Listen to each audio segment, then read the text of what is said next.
제가 제일 안타깝게 생각하는 거는 그 고소장을 혼자 쓸 자신은 없고 변호사를 선임하기엔 또 비용이 아까워서 정말 억울한 일을 당하고도 사건을 무마시키는 분들이 있어요. 근데 그게 한 1, 2년 있다가 돈이 생기면은 갑자기 찾아오세요. 친근한 변호사의 법률 특강 이승호 변호사입니다. 오늘은 혼자 고소장 쓰기 5분 특강이라는 주제로 준비해봤습니다. 질문을 많이 하는 것 중에 하나예요. 고소장을 쓰고 싶은데 변호사한테 맡기기 돈이 너무 아깝다는 거야. 물론 변호사가 쓴 고소장이랑 일반인이 쓴 고소장은 차이가 크죠. 변호사들이 고소장을 쓸 때 가장 중요하게 생각하는 거는 뭘까요? 범죄의 구성 요건입니다. 구성 요건. 자, 구성 요건이라는 건 우리가 수학적이라고 생각하면 돼요. 예를 들어볼게요. 제일 쉬운 예가 이제 모욕죄가 되겠어요. 모욕죄. 모욕죄 구성 요건, 공연성, 특정성, 모욕적 표현. 이렇게 세 가지가 구성 요건이에요. 공연성, 특정성, 모욕적 표현이 다 만족을 하면 모욕죄가 된다는 겁니다. 그럼 이 세 가지 요건을 다 만족하는지를 염두에 두고 고소장을 씁니다. 내가 여기다가 막 저는 욕 먹어서요, 억울하고요, 잠을 못 자고요, 지금 진단서를 끊어서 뭐 이런 걸 적는 게 아니에요. 고소장에는 구성 요건을 일반인들이 어떻게 알아? 그거 알면 내가 로스쿨 갔지, 사법고시 봤지. 그러니까 일반인들은 제가 말씀드리는 두 가지만 잘 쓰시면 돼요. 첫 번째, 고소장의 사실관계, 육하원칙. 내가 어떤 범죄를 당한 사실 있잖아요. 객관적으로 언제, 어디서, 누가, 무엇을, 어떻게, 왜 맞나? 저도 너무 오래돼가지고 그렇게 잘 적어주시면 됩니다. 제가 뭐 5월 10일 날 강남역 1번 출구에서 그런 것들을 적어주시면 됩니다. 그래서 사실관계만 잘 적으면 알아서 해줘요, 경찰들이. 사실관계 잘 적어주십시오. 자, 두 번째. 그럼 증거 있냐? 증거 없어요. 제 머릿속에 있는데. 저 당했는데요? 거짓말 할 수도 있잖아, 너가. 증거가 있어야 됩니다, 증거. 네. 이건 너무 기본이겠죠. 5월 10일 날 강남역에서 소주병으로 머리를 맞았어요. 그럼 그래요? 너무 억울한 일 당하셨네. 증거 있나요? CCTV가 있습니다. 주변에 진술이 있습니다. 떡볶이집 아줌마가 봐줬어요. 이런 증거들을 제출하셔야 돼요. 근데 이제 일반인들이 뭐 꼭 쓰려고 하는데 잘 못 쓰는 게 있어요. 바로 죄명입니다, 죄명. 죄명을 막 되게 애매하게 뽑는 경우가 있어요. 물론 내가 아는 선에서 이게 폭행인지 뭐 상해인지 이런 것들을 적으시는 건 좋지만 어차피 이런 부분들은 여러분들이 잘 뽑기가 어려워요. 죄명을 잘 모르시겠다고 하시면 그냥 차라리 사실관계만 적는 게 나을 수도 있습니다. 혼자 고소장 쓸 때 물론 양식을 제가 좀 이따 드릴 거긴 해요. 그렇지만 크게는 이런 정도 내용으로 목차를 작성하시면 된다. 먼저 고소인이 누군지 적어줘야 되겠죠. 그리고 피고소인, 이게 피의자입니다. 가해자. 내가 아는 정보가 있다면 충분히 적어주셔야 돼요.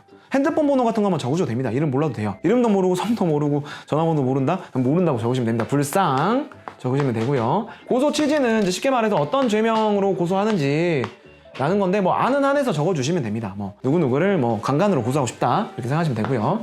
범죄 사실은 이제 아까 말씀드렸던 사실관계를 적으시면 됩니다. 뭐 2025년 몇 월 며칠 어떤 일이 있었고 어디서 맞춰서 증거를 첨부해 주시면 됩니다. 요 정도 내용들은 들어가시면 되고 너무 잘 쓰려고 하지도 마세요. 알아서 봅니다. 알아서. 사실관계와 증거만 잘 들어가 있다면 사실 뭐 특별한 양식은 없어요. 근데 공식적으로 많이 쓰는 고소장 표준서식 제가 요 유튜브 아래에 올려놓을 테니까 다운받아서 사용하시면 좋겠습니다.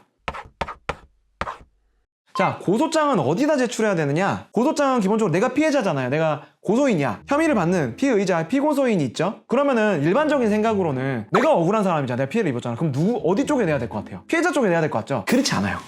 기본적으로 이 아주 제일 중요한 대원칙. 형사사건에서는 피해자가 사건의 당사자가 아닙니다.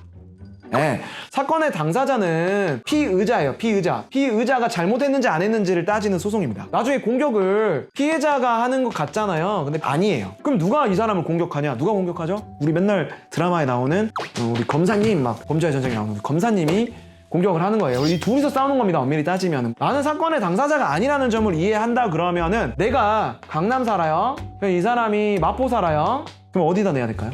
마포에 내야 됩니다. 만약에 내가 부산 해운대에 살아요. 내가 해운대에 냈잖아. 그럼 여기다 조사를 받고 나서 나중에 이 사람을 여기에 불러서 조사하는 경우도 뭐 아주 간혹 있을 수 있지만 원칙적으로는 관할이 없으면 넘겨야 되는 거예요. 그렇게 되면 어떤 문제가 생기느냐. 관할 문제가 간단한 것 같아도 내 얘기를 들어줬던 해운대 수사관이 이 사건을 맡아요? 안 맡아요? 안 맡죠. 그럼 생판 모르는 사람이 이 사람을 조사하게 되는 거예요. 가능한 이게 좀 진짜 꿀팁인데 피의자 주소지 관할에 내는 게 좋습니다. 근데 예외가 있어요. 예외. 사이버 사건은 불상자잖아요. 누군지 모르잖아요. 상대방이. 그죠? 관할이 있을까요? 없을까요? 원칙적으로 없겠죠. 이런 경우에는 아무데나 내야 됩니다. 아무데나. 네. 경찰관 수사 규칙에 있어요. 고소인 내가 뭐 남대문 살면 남대문 경찰서에 내시면 됩니다. 자, 변호사 도움을 반드시 받아야 되는 경우가 있어요. 반드시 받아야 돼요. 이거 안 받으면 사건 망한다. 죄명이 어려운 경우. 뭐 되게 우리가 처음 들어보는 죄도 많아요. 모해 위증죄, 공정증서 부실기재. 굉장히 어려운 죄들도 많습니다. 그냥 무슨 죄인지도 모르는데 누가 이런 걸 할래. 변호사한테 어떤 조언을 들었네. 그래도 여러분 이거 쓸 수 있어요? 이런 거 쓸 수 없죠.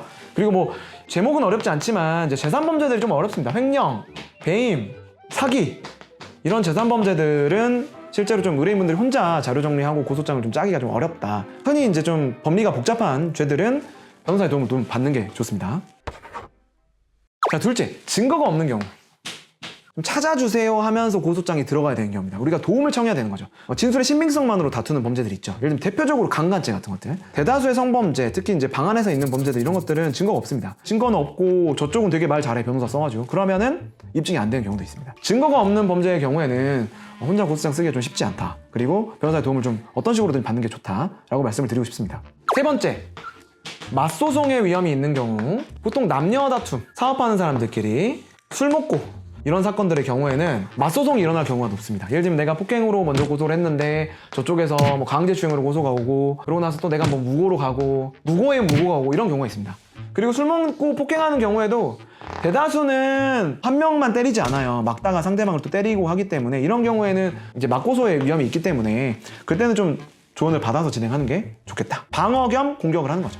자, 네 번째, 신상 노출의 위험이 있는 경우. 어떤 사건을 당했을 때 아는 사람한테 사건을 당하는 경우도 있지만 모르는 사람한테 갑자기 날벼락을 맞는 경우가 있죠. 대표적으로 이제 성범죄 같은 경우, 술을 마시고 뭐 성폭행을 당했다든지 또는 뭐 이제 모르는 사람한테 폭행을 당했다든지 이런 범죄들은 오히려 고소하는 과정에서 자신의 신상이 드러날 가능성이 있잖아요. 내 신상을 지키기 위해서는 좀 고소장이나 이런 것들을 뭐 가명으로 쓰고 그 다음에 대리인을 통해서 고소장을 접수하는 게 좀 안전할 수 있다라고 생각을 합니다. 다섯 번째, 아니 이게 소송이 빨리 진행될 거라고 생각하시는 분이 있어요. 저한테 이제 어떤 의뢰인이 고소장을 의뢰를 하세요. 의뢰를 하시고 한 2시간 있다 전화 와서 고소장 나갔네요.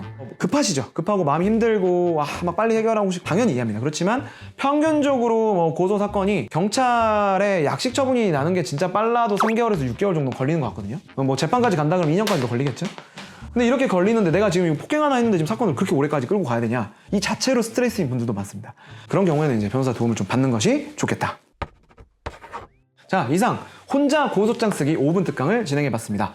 제가 제일 안타깝게 생각하는 거는 그 고소장을 혼자 쓸 자신은 없고 변호사를 선임하기엔 또 비용이 아까워서 정말 억울한 일을 당하고도 사건을 무마시키는 분들이 있어요. 근데 그게 한 1, 2년 있다가 돈이 생기면은 갑자기 찾아오세요. 근데 이제 이 고소라는 거는 여러 가지 뭐 공소시효도 있고 뭐 친고죄의 경우에는 뭐 기간도 있고 하기 때문에 시간이 지나면 여러 가지로 고소가 쉽지가 않습니다. 그래서 억울하게 당하지 마시고 혼자 고소장 쓰기 이 특강을 통해서 여러분의 억울함을 타파하시기 바랍니다.